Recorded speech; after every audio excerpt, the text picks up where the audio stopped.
So I'll tell you a little bit about this place. It's a meditation center. In here we have like 30 monks who's living here, and we have almost 16, 17 nuns as well. And we started a campus as well, like 2, 3 years ago, to provide free education for students. Lots of things going on in this place. So if you have any questions regarding Buddhism, way of life of a monk, about your mind, you can raise those questions. With the questions, we'll do a brief discussion. Sounds good? Do you have any questions? Please do. Okay. In the Buddha's teaching, what do you say about pain and suffering in life? That's a good question. Pain and suffering. So Buddhist teachings comes, Buddha taught a way to overcome pain and suffering. That's his message actually.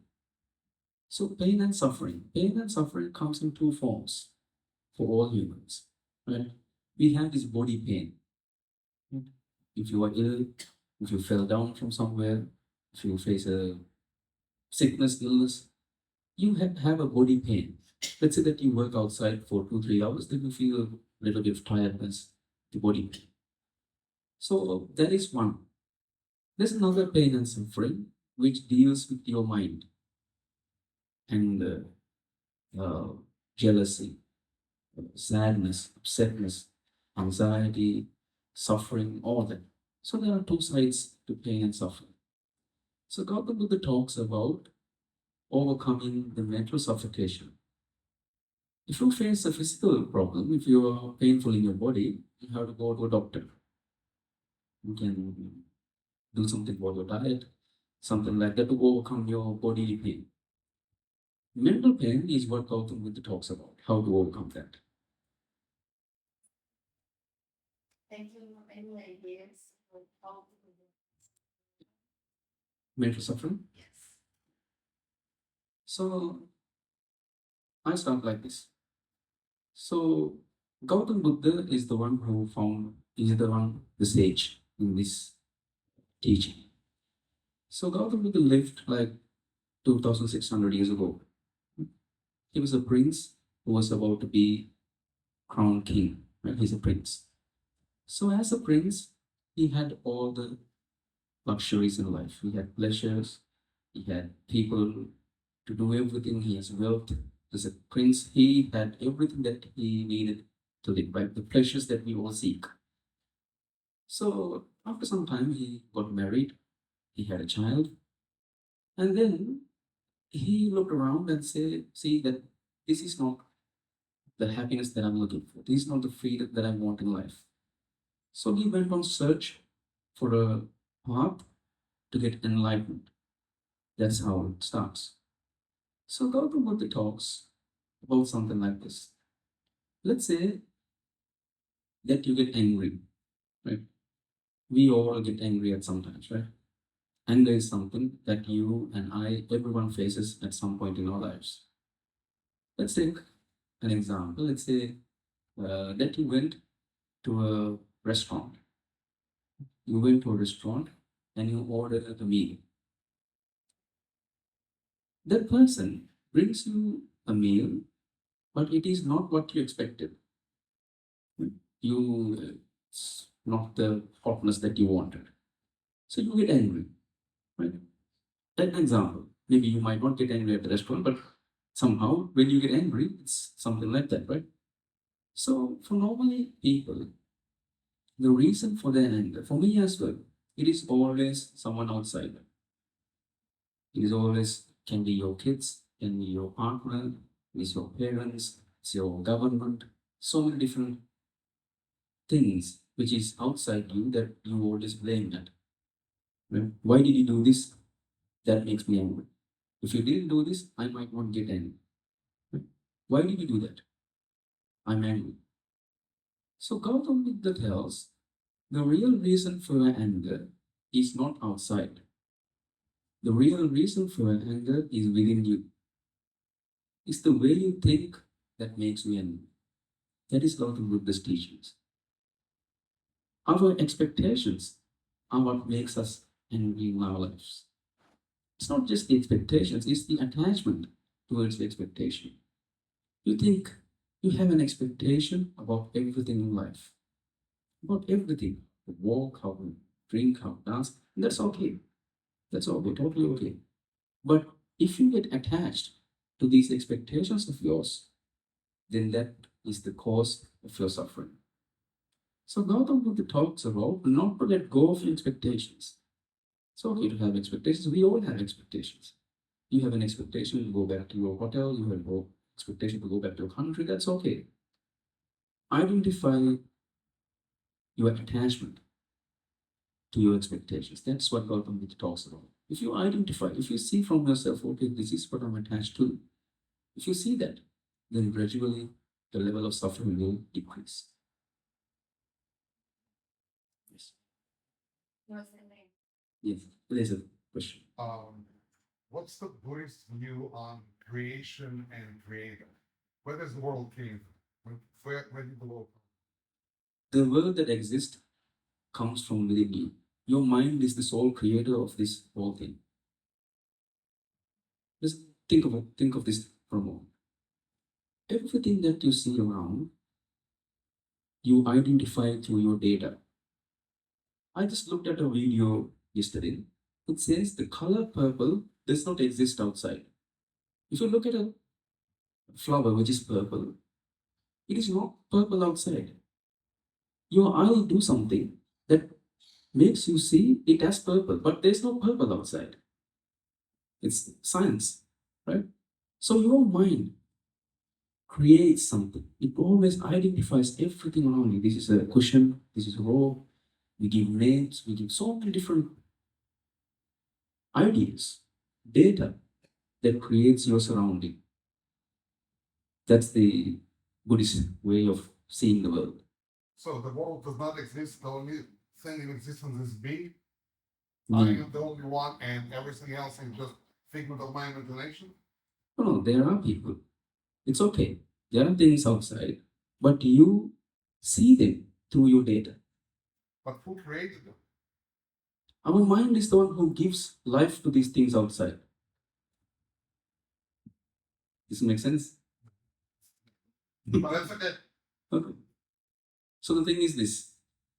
Gautam, there's an example that Gautam Buddha uses all the time. It goes like this. There's a deer who's in the forest. Okay. So this deer, there's a hunter as well. This hunter is trying to shoot this deer, but accidentally he shoots a person. Right? Now this person goes to a doctor and says, I'm being shot with an arrow. It's a poisonous arrow. And he goes to the doctor. And the doctor now tries to treat this patient who is shot by an arrow. Right? He's trying to take the arrow out. But at that moment, the man who's been shot with the arrow, he's saying, don't take the arrow out. I need to know who shot it. Then the doctor goes and search, okay, who shot the arrow, and he comes back there, and he's the one who shot the arrow. And he's trying to take the arrow out. At that time, the person said, oh, don't take the arrow out yet. I need to know the poison in the arrow.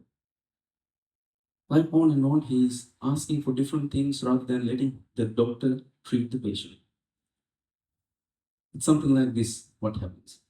I can tell you about the views about Buddha's, about creation of the world. There are different ideas, there are different teachings about that. But that doesn't help you to overcome your mental pressure and suffocation. Gautam Buddha talks a way. Gautam Buddha shows a way to overcome your mental pressure and suffocation. If you follow that path, you will overcome it. You will feel a bliss within you. That's okay. And another thing is, let's say that we go and back and forth about the creation. You can just believe me or not believe me. Right? But there's no proof I can show you. I don't have proof to show you that it is how it works. Right? So what I can give you proof is, there's a way that I can give you proof. The thing that I can give you proof on is to overcome your mental pressure and suffocation. That's it. That I can do.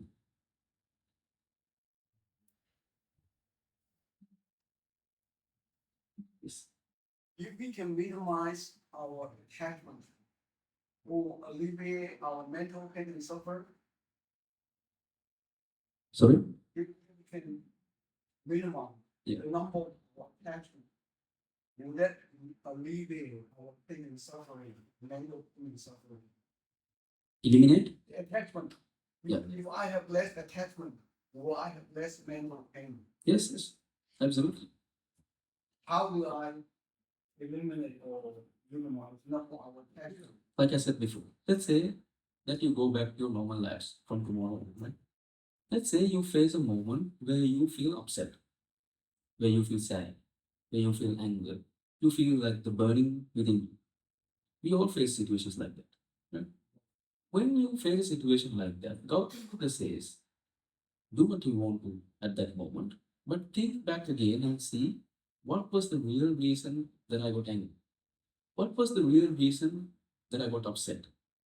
If you look at the cause, if you look at the root cause of the things, then you will see the problem is within you.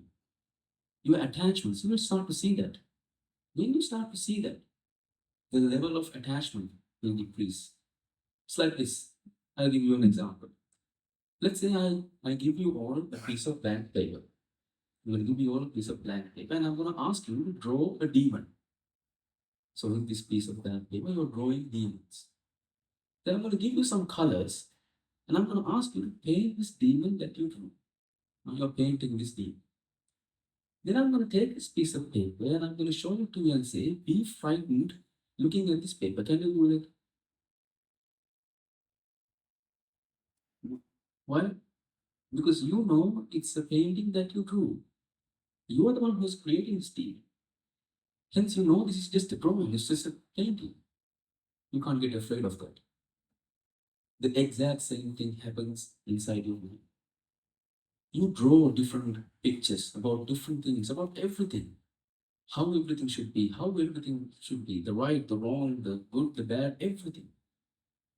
Is your imagination. You create something, says, okay, this is right, this is wrong, this is good, this is bad.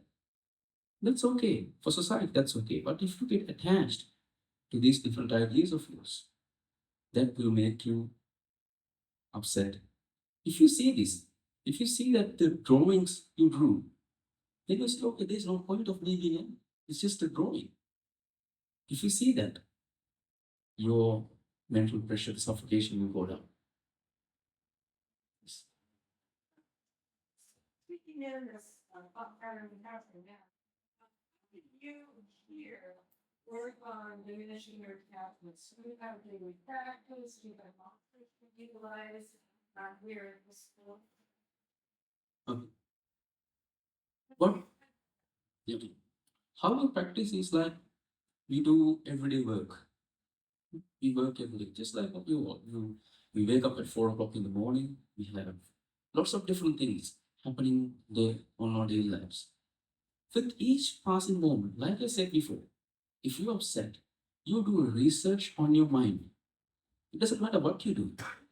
That's the brilliance of this. You can just go back to your lives and do a research about this mind. We lived with this mind our entire lives. We had it with us all this time. That's the least amount of time that we put on to understand this. We know about everything in the world. We know about how the galaxies work, different galaxies, the stars, we know everything. But we know very little about how our minds work. So take some time and do a little research about how this works. Why do we get angry? What is the reason behind it? Let's say someone else is doing something, I'm getting angry. What's the reason behind it? He's not doing it for me sometimes. He's doing something for someone else. I'm upset. So what is the reason behind this? Likewise, do a little bit of research about how to overcome this mental suffocation. And when you do that, then you will see, okay, our attachments, the way our minds work, that's how it creates anxiety, depression, and all that. Everyone in this world right now, so many of people have depression, anxiety, so many different mental illnesses. All of it, the cause of it is a broken expectation, nothing else. The meditation, what we do is our daily routines. We do work, we do everything. So with that, we try to be mindful about how our minds work. That's the meditation. What if someone robs me, you know, and I'm getting angry about it? Yeah. So am I supposed to give it all let attachment is my attachment that my expectation that I am to be robbed, Okay. violating my personal safety? Yeah, I understand. So let's say I got robbed. Okay. So if you got robbed, the options you have is either to go to police or call someone and search for what the thief or all that. You can do all that. I'm not asking you not to do anything. Go to the police, do all everything.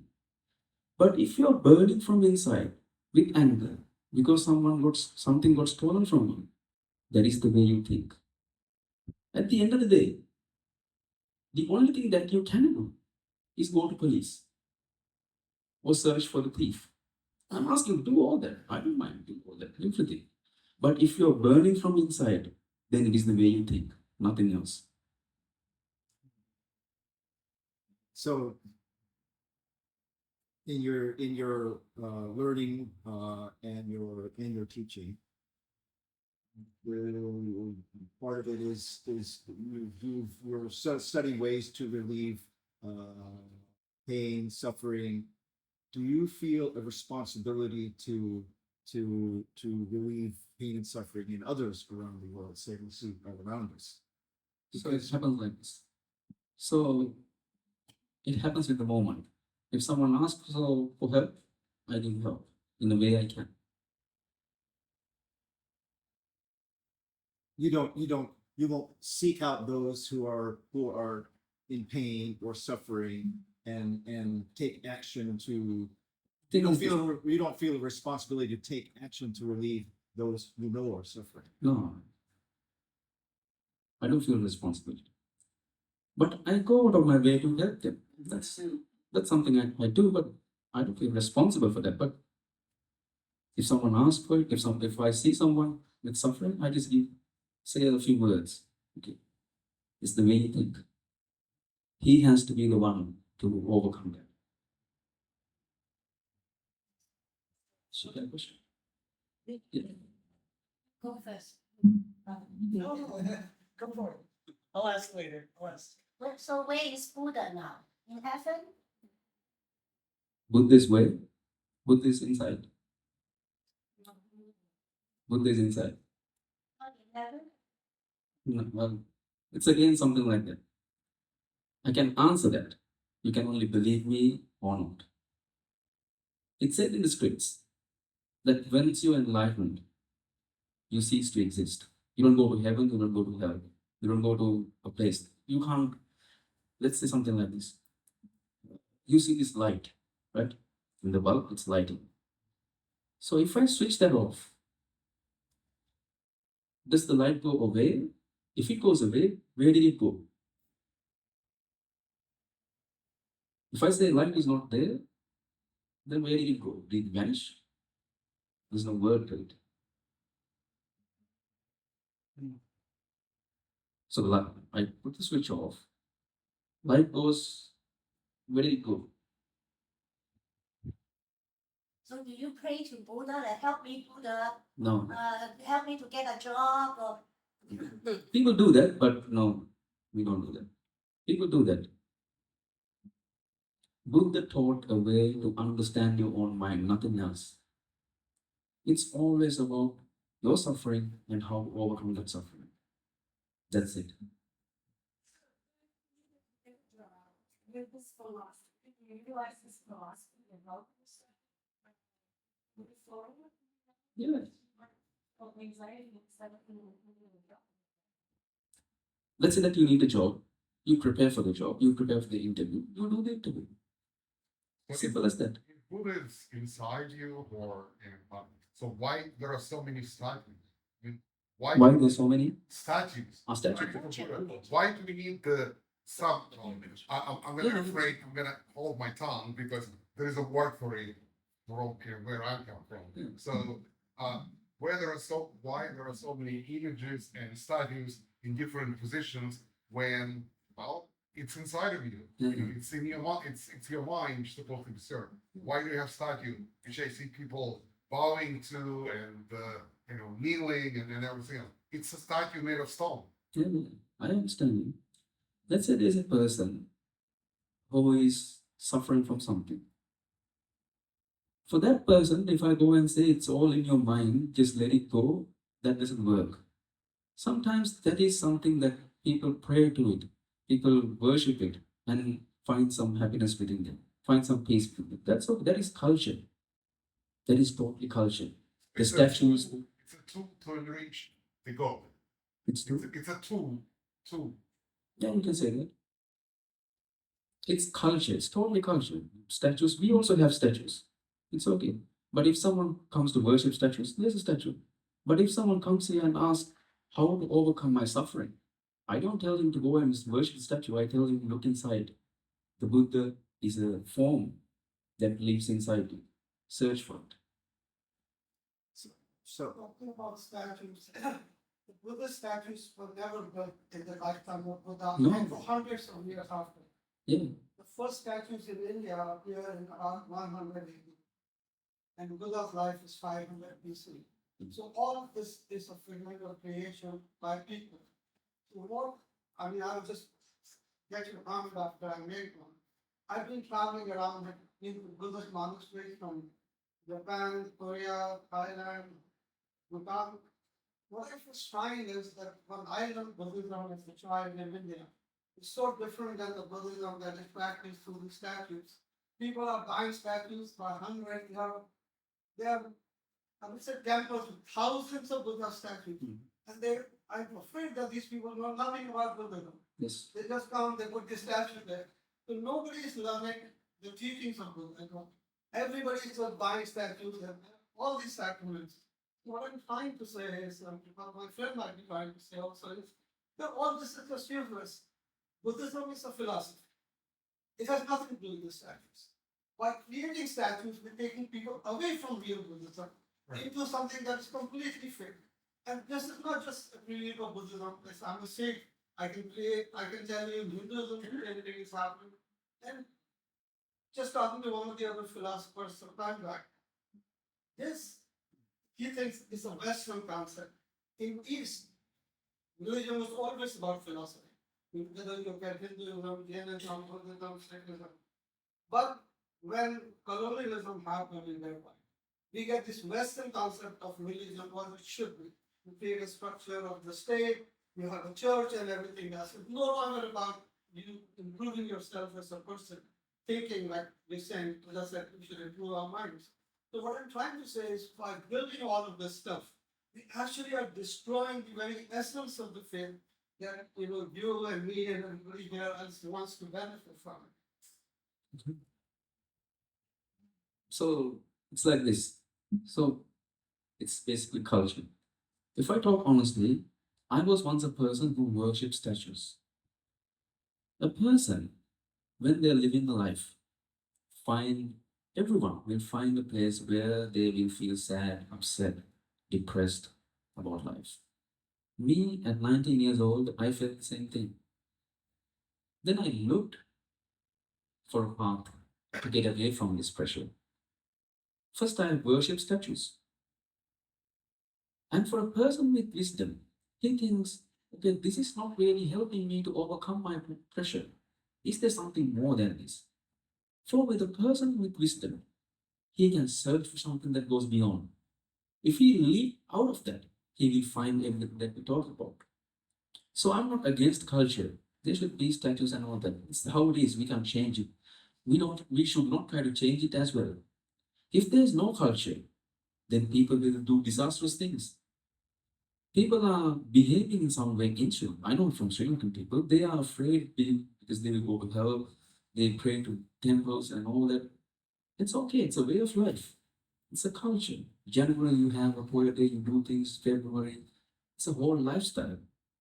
That's okay. If you worship that, That is for me as well. I was worshipping temples all my life before I understood this. I'm not against culture. It should be there as well. But if someone thinks from inside and say, okay, this might not be what Buddha talks about. What did our Lord or our Buddha, what did he really tell us? If that question pops in you, then you will see all the things that we said. With the statues were created afterwards. What did he really say? And all that. So a child who's going to schools, even me, I was repeating the things that Gautam Buddha said for exams and all that. But doing that, I was still worshipping temples. It took me some time to realize, okay, this might not have what he said. Our chief monk really helped me to understand it. But then I saw, okay, worshipping temples is not the way, but people do it. If somehow he gets the question, what did he really talks about, then he can go past that. The problem is that most people stop at that cultural aspect. That's how I'm it just is. saying, so what he's selling is this faith, notion of a faith. Mhm. It's good for faith, but I understand the I understand. cultural aspect. You know, having been born in the same thing. But the problem today is that most people are not really engaging beyond just the ritual. Yeah, I understand. We, Can I give him the? Please. He had a question for something. Do you believe in free will? Yes, of course. The free will is this. Let's say your mind tells you, okay, do this. So then you do that. That is not free will. That is what your mind tells you to do. You come to a point, if you understand your mind to the 100%, then there is free will. If not, for example, there's a system in this world.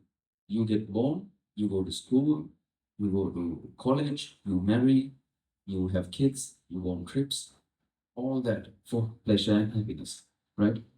We do all that to happiness. Okay, I need to be happy and I do this. So if you believe the system and go with it, that's your free will to do so. That's okay. But if you understand your mind to the fullest, then you have the real free will. It's not what your mind tells you to do. You just be open to everything in your life. You don't discriminate, okay, this is bad, this is good. Then you have free will. The good and the bad, it's also an idea. It's not the reality. What's good for you is not good for me. So your free will saying do good in a certain way, you are doing that, but that's not free will. It's just your data that tells you this is good. The good, the bad is also an idea. The wrong, the right, it's also an idea. I'm not against it. Right and wrong is something that we all come together and say, okay, this is right, this is wrong. Don't do this, do this. That's okay. That makes our life civil. You can do things in a certain way. But if you get attached to this right and wrong, then you are suffering from inside. If you're the right, so for example, robbing is wrong. If you do that, there's police, there's courts, there's jails, you have to go to them. That's the system. But if that makes you suffer, that means we're attached to these ideas. Robbing is wrong, is not the reality. It is just what we come together and say, okay, robbing is wrong, it's bad. If you do that, you'll get punished. That's okay. That's how the system is. If the government wants, they can just change the rules. They go to the parliament, they change the rules, and suddenly they say tomorrow, okay, this is not the way it is. Right? So I don't know maybe not in your country, but most of the other countries there are corruption in governments. So if it is wrong, how do they get by that? We know in Sri Lanka, lots of corruption. So if the right and wrong is the reality, how do they get past that? I had a friend in my school days. His father was a minister. So he doesn't even know the lane rule. He used to go in his vehicle on wrong side, no rules, no police whatsoever. So, right, wrong doesn't exist for him. It's always perspective, the way you see the world. So, for a person like that, like my friend, he doesn't care about the rules, the jail. He doesn't care about any of that. But for a normal person, he cares for, okay, this should be like this. If I break this, I'll be punished, go to jail, and all that. So it is not the reality. It is the perspective, how you see the world. If you understand your mind to the fullest, if you overcome your ego, then you have free will. The free will that Gautam Buddha talks about.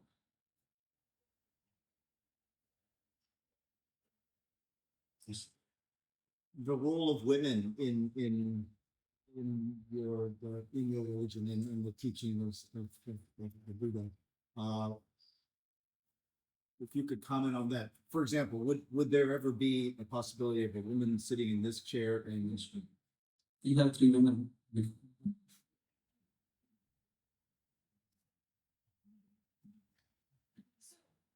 So you had, you like a lot, well, we have this external expectation or something out there. From there, from where you're at. Said not to.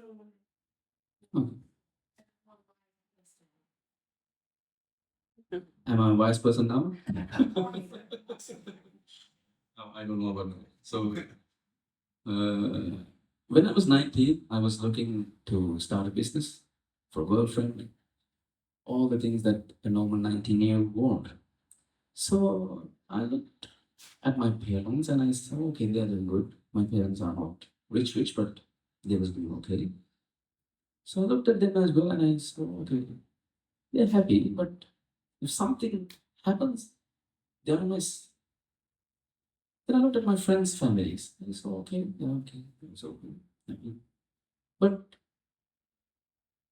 always missing something, searching for something, trying to do something. Every time, every place that I go, every family that I see, they're happy. They look happy from the outside. If I go into their house and stay for 2-3 days, then I say, okay, this is not happiness. This is like a total mess, right? If someone says a bad word or something doesn't go right, then disaster. And I was thinking, okay, I might do the same thing for another 30 years, raise 2-3 kids, and will this be my future? Looks like, is this? But then I was like in a place like that. Then I found our chief monk, and he'd tell me something that was marvelous to me. I was like, hey, this is something that I should try out. And I came here. I've been a monk for like 5-6 years. And I'm really happy that I made the decision. I'm like, yeah. So the beginning, the starting point is looking inside. You will get upset, angry, depressed, all that in your life. That's normal for everyone who's with attachments. Sorry. So when you're upset, angry, or anything, at that time, do something to settle your anger. Blame, fight, anything. But after that, think from your inside the real reason, the root cause of anger. Gautam Buddha talks about 4 nobles of truths. The first noble truth is suffering.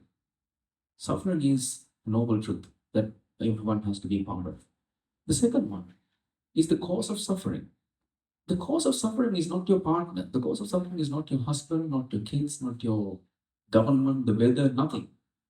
The cause of suffering is your desire. It's your desire towards things that makes you angry and suffer in life. The third one, the third noble truth is the feeling that you get after you get rid of desire. So the fourth one is the path to enlightenment, the path to get rid of suffering, the fourth one. So the path to get rid of suffering is looking inside. Do a research about your inside. That's the path. When you practice the path, you get the third two, you get the experience. It's an experience that you get. Gautam Buddha talks about the middle path.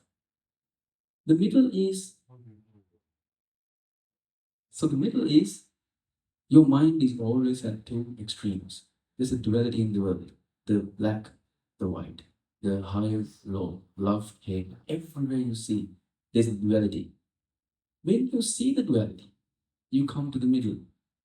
When you travel in the middle path, at some point you will vanish from the middle. That's enlightenment.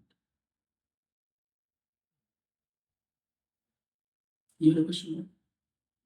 How do you perceive karma, incarnation, and after death in the eyes of Buddha? So in the eyes of Buddha, it happens like this. A person with desire, they have reincarnation. Let's say that I'm desirous about something. I'm desirous about doing things in my life. With that desire, I get reincarnated to do that what I desire. If there's a person who has no desire, that means no ego, then there's no reincarnation for that person. That's reincarnation. So karma is something like this. So we say something like this. If you do good, good happens to you. That's the normal definition of karma. Like if you do bad, something bad will happen to you. If I put that in a simple context, the good and the bad, like I said before, it's also your perspective. It's the way you see things, right? If you go to, let's say, at the beginning of our civilization, killing animals and eating them is the way of life, right? It's how we came to a place like now. But that's not wrong. That's how they survive. That's how they do it. If you go to Alaska, like Alaska, right? The snowy place. So if you go there and say, be vegetarian, you can't do that, right? You have to eat the fish, and that's how you survive. So karma is something like this.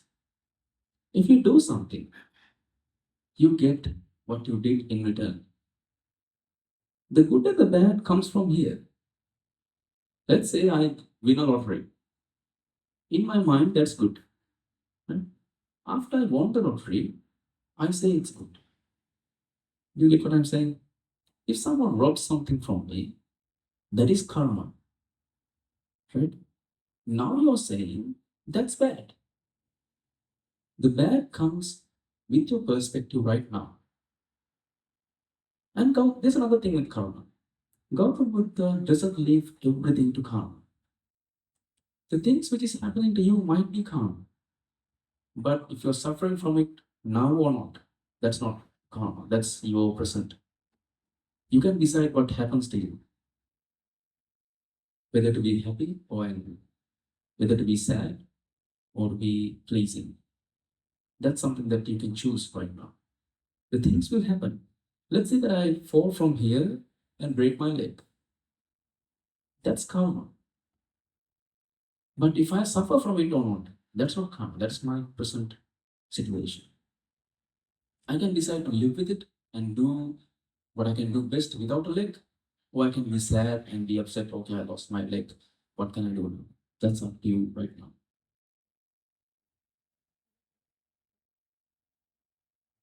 Yes. What is the Buddhist concept of here and now? Here and now. Okay. I'll tell you something like this. To talk about here and now, we have to talk about time. Right? So time, it has three sectors. We have the future, we have the past, and we have the present. Right? Let's say this hole, for example.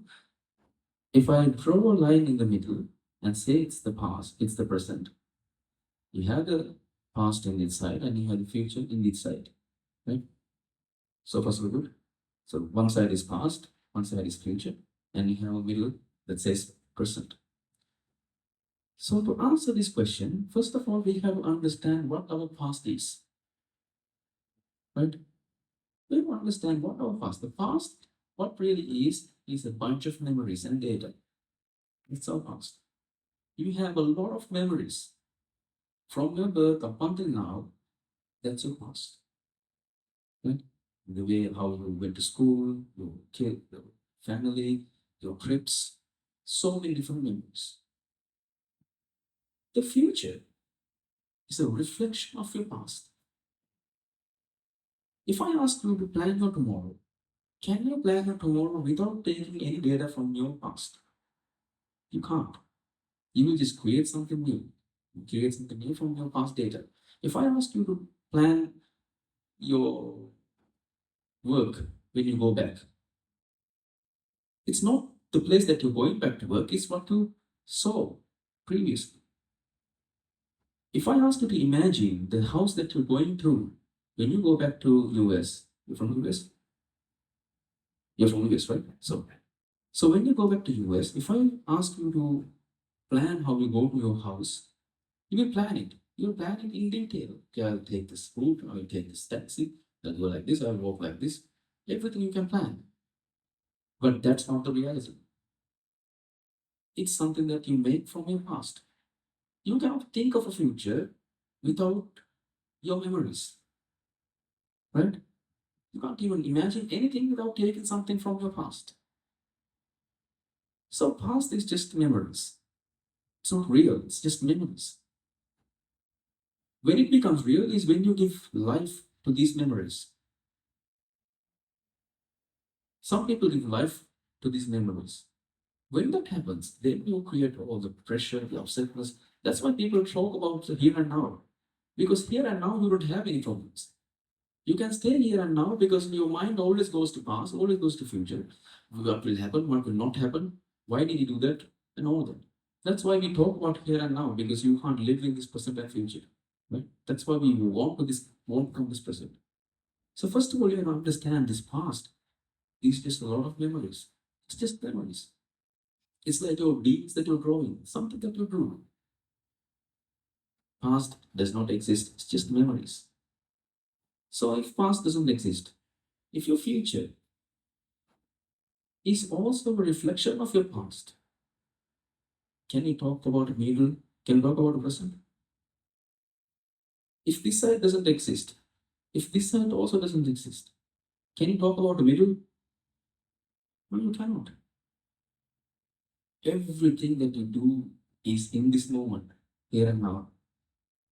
Because you have divided your memories into past and future, then you're talking about middle, you're talking about present. But in reality, there's no three things, it's just this here and now. What happens is, to your mind, a memory pops up and you think it went to the past. It didn't go to the past. It's just your now, you thought of something. You thought of something. That doesn't mean you went to the past. You want it to be here, right now. It means in another way that you want to forget your memories. Don't try to forget anything. If something comes into your mind, let it be and let it go out. Something else will come in. Let it be and let it go out.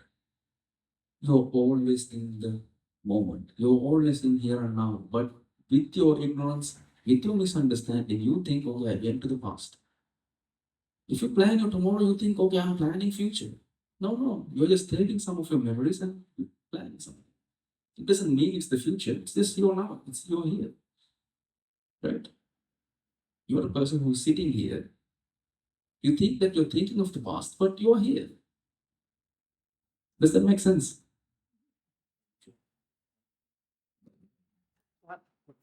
Yes. What is our purpose for being alive, for being in this moment? What should we strive for? Why do we exist? So there's no purpose in life. Don't look for one. There's no purpose in life. That was easy. Yeah, it was just Sorry? If you have a mission, you have to go somewhere to accomplish that mission. If you have a path to travel, you have to tire something. Right here, right now, you're here, that's it. You can do some things in your life. Let's say like this. As a kid, my purpose was to become a pilot. Now I'm training, I'm studying, practicing. Then I became a pilot. Then all of a sudden, my purpose is to be a family man. Okay, I need to have a family, kids, and all that. After that, there's another purpose. So the purpose always changes. Right? Elon Musk now wants to go to Mars. And if he go to Mars, that doesn't stop there. His purpose is for something else. So your purpose is also an imagination. Why do you want purpose? when you have everything that you need right here? You have air to breathe, you have water to drink, you have people to talk to. What's the purpose? What do you have? What do you need with the purpose? It's something that you create inside so that you have a mission. People will go on with missions and missions and missions. Without knowing, they will just die off. Do you preach compassion and kindness? Yes. Why? There's no purpose. I mean, what is the purpose? Yeah, I understand what you're saying. I tell right now that there's no purpose. But once you go, this is only for your understanding. If I say there's no purpose and I just go and start killing people and become a serial killer, that's not the way. This is for your understanding. Understand from your mind, okay. If you have a purpose in life, then you are doing something. You're doing something to achieve your purpose. And after you accomplish your purpose, then there's another thing. This is for your understanding. Understand this and go back to your normal lives. Go back to your jobs, do all that, look after your kids, do all that, knowing that there is no purpose. We teach compassion because that is a better way of life. I can talk about hatred and all that. That's also okay, but that is not a good way of life. That is hurtful for some, hurtful for people. Compassion is good. Do compassion.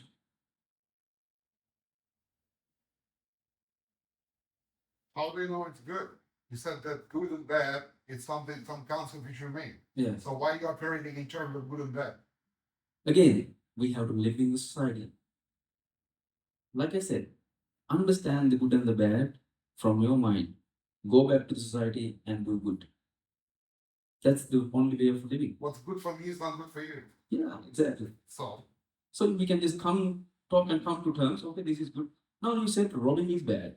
That's bad, right? So we both know that's bad. I don't suffer from it, but someone do. but not the robber. Robber think it's good. Yeah. That's Once he's in jail, then if let's see that. So the thing is this. Gautam Buddha talks about enlightenment from yourself. We don't, I mean, I have, my things have been stolen from me as well. As a monk as well, some people stole some things from me. I don't mind what they're suffering or not, whether they're happy or not. I don't mind any of that. What I mind is myself. Am I burning or not? That's the question. If he's suffering or not, who knows? Maybe he is, maybe he isn't. Can't answer that because that's up to him. Enlightenment is personal. I can't enlighten all of you. That's up to you. But understanding my mind and overcoming my suffering, it's up to me. What if I totally happy? I mean, I'm a happy-go-around person. And, Then I don't there's have no mental problem. suffering. Have I achieved enlightenment if I don't have mental suffering? Yeah. So why we talk about enlightenment is because we suffer. If you don't suffer, then there's no problem. Why seek for enlightenment or anything? All right, I'm done here. You feel enlightened? Well, we did reach our hour. Okay. So So I have Yeah. a question. Can you talk about motivation? Do you like set goals and Yes. try and motivate yourself? this is I do. And how does that work with what you just? So the thing is this. I told you that we have a campus here, right? So I was teaching English. So I set goals, right? They have to do this, do that. You have to do everything accordingly. Right? I set goals and I work for those goals. That's okay. Do that. But without the expectations of your goals coming true. I punish. I get angry. I scold at kids. I do all that. But if they don't do that, then I have no expectations about the end result. But I do the work. I set goals. I mean, like, I dream about so many things. I'm not afraid of dreaming. I know it's mind blowing. I can do the work as well. I do the work. I do the work better than I was doing before becoming a monk. I set goals. So, is it kind of like you have this expectation for your goal? You get attached to that expectation, so somebody makes a goal, you're not gonna see it. If you let go of those expectations, you know, that's when you're open, right? You have an expectation that it was attached to goal. If you let go of those expectations, then you will enjoy going to the goal because it's not possible. So have the expectation. Expectation is not the problem, but your attachment to this expectation, that's the problem. So without an expectation, you can't do anything. When I'm teaching English, my expectation is that they will speak English, that they will learn English. I have the expectation, but without the attachment. How do you know you are attached? Yeah. How do you know you get attached? What's the thing? Anger, stress, anger. Then you know you're. I have a phone. How do I know if I'm attached to this phone? Is when I break this, I'm upset. I'm looking for something. Without the phone, I can't. There are people like that. That can't go to sleep without the phone. They are. And we have a worker who was here. He lost his phone and he was like nuts going on. So when you are angry, when you're upset, you know, okay, there's something that I'm attached to. When you see that, it is only enough. See, looking, identifying is the only thing. If you identify the cause of your suffering, that's it. Gautam Buddha doesn't ask you to do anything else. Just identify your cause of suffering, which is desire. See that, and it will start to loosen, decrease your level of suffering. It happened to me. It's up to you. Yes. As a normal human being, is it possible to have zero attachment? Yes, it is. Oh, When you have zero attachments, you start to see the world in a different view. Let's take an example of a flower. If you're attached to the bloomed flower, then you will only appreciate the blossomed flower. If you have no attachment, then you will start to appreciate the every form of a flower, how it goes up, the changes of the flower, everything you start to appreciate. You start to see the world in different view. Everything that is happening makes you happy. If you're attached, you're like a person who is looking at just a rose in a garden full of flowers. You're just looking at one rose. Oh, this is my rose. Right? But you're missing out on thousands of different flowers. What God would ask, look at the flower, look at every flower, look at everything. I think it's a role of prayer and chanting, achieving whatever it is, fulfillment, using anger, using stress. How do you, with this feeling? It doesn't have significance. I mean, like chanting and prayer is like something that you do that's sculpture. It doesn't help you to understand your mind. If you look at what's written in the chantings, if you apply that to yourselves, then you have a chance of enlightenment or understanding. You have to look at the chantings and see, okay, what am I chanting? Then you have to apply that to yourself. Not just what you get, it's what you understand. Prayer also is what you Sometimes people pray without understanding what they're saying. So we're not talking about that. Yeah. I mean, like if you understand what you're saying, if you understand the prayers, praying it over and over again helps you to observe, right? What's the word? Get it in with you. So Observe. That's the word. Yeah. See if you're upset or you're angry. How can you help yourself, or what can you do? Like take a brief breath, take a deep breath, close your eyes, and Different technique. think. Yeah, different techniques. Show us or give us some techniques how to control that. Yeah. If you're angry at someone, the level of killing that person, like hang a punching bag in your room and punch them. Okay, that's fine. Counting down helps. And if you are an angry person, a really angry person, you can start doing seated meditation, love and kindness meditation. Sit for a moment and don't think of anything else and pray from and say again and again. Everyone should be good, everyone happen good things to people. Practice that. Meditation.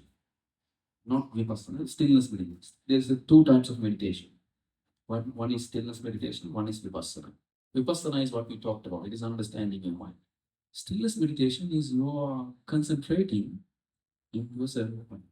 That's what normally most of the people do. They just sit down, close their eyes, and concentrate on breathing. Concentrate on something, a mantra, a sound, can be anything. If you practice that, it will help you a lot with anger. It's like this. Like I told you before, let's say that I'm getting late. Can I? Okay, I'll briefly say this. Okay? Let's imagine a ground covered with grass. Okay? In this ground, you are walking forward and backwards in a path. If you walk back and forth, it will create a path. The grass will die out and you will create a path. Stillness meditation is like that. What happens when you sit down to stillness meditation? Your mind goes to a side. Mind goes to the grass. Then you take it back to this path. Then you travel along this path back and forth for a longer period of time. Then this path will become much more clearer to you. Once you sit down and close your eyes, you will come to this present moment. It's going to be hard at the beginning, but if you try it for over and over again, it will become very easy for you to travel in this middle. So that will help to get down by and calm it down. Yeah. When we talk about compassion, usually first others. We compassion to ourselves, more compassion to ourselves, is it wrong? More compassion to ourselves, but it's sensitive to others. Yeah. What is the response of that? You will become selfish? Compassion to yourself. How do you mean? Let's say, Well, usually we want to help people. We don't, compassion to others. Usually we don't do anything to ourselves. Is it wrong to do something bad to ourselves? No compassion to ourselves rather than everyone else, all your friends. you mean physically? You And, mean mental? I should have done this, I have done that, I'm so stupid. Or something like that. But also usually people feel more compassionate to yourself, like, oh, people very true. Offensive, Okay. show, right? Something like that. Okay. I understand what you're saying. So whatever you do, compassionate or not, if you're burning, then you have a problem with attachment. That's the only point. If you're suffering, that is because of desire. You can be compassionate to yourself. You can do everything that you want in life. You go back to your country, do anything. Doesn't matter whatever you do. You're giving your compassion to yourself and saying, okay, I should go to a restaurant and chill out. If you go to a restaurant and something happens in the restaurant, that will make you mad. If it is not in your frames. You have created different frames.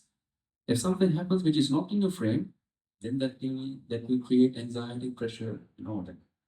When that happens, look inside.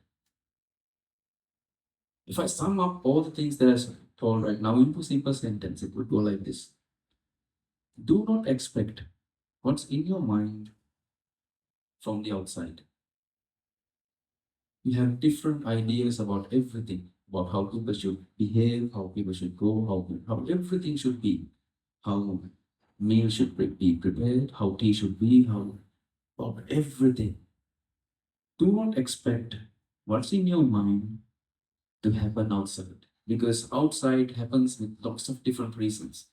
It changes all the time with different reasons. I'm expecting you to behave in a certain way. It's foolish.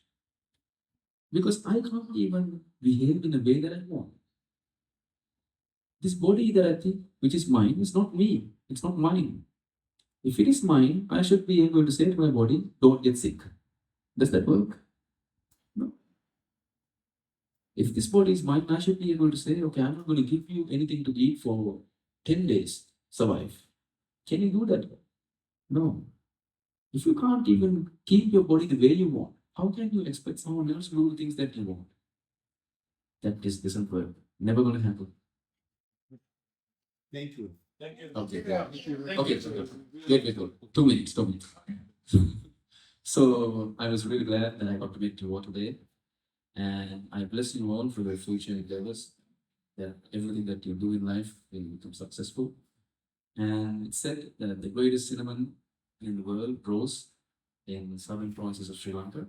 So we have prepared a nice cup of cinnamon tea for you to enjoy. So enjoy that as well. And bless you all for your future, for everything. And lastly, I would like all of you to come in front and we'll have a nice group photo. And one more important thing, just one more, promise. We have videos that which we have uploaded in YouTube, discussions that like we did right now. So you can watch these videos if you want to follow more in this path, in my room. And if you follow it, I mean, don't watch it every day. 2-3 videos per month is going to be enough. If by somehow, if your attachments go down and your suffering goes down, continue with it after 2 or 3 months. If it doesn't happen, then stop watching. And thank you all for coming here. And I bless you all for your future.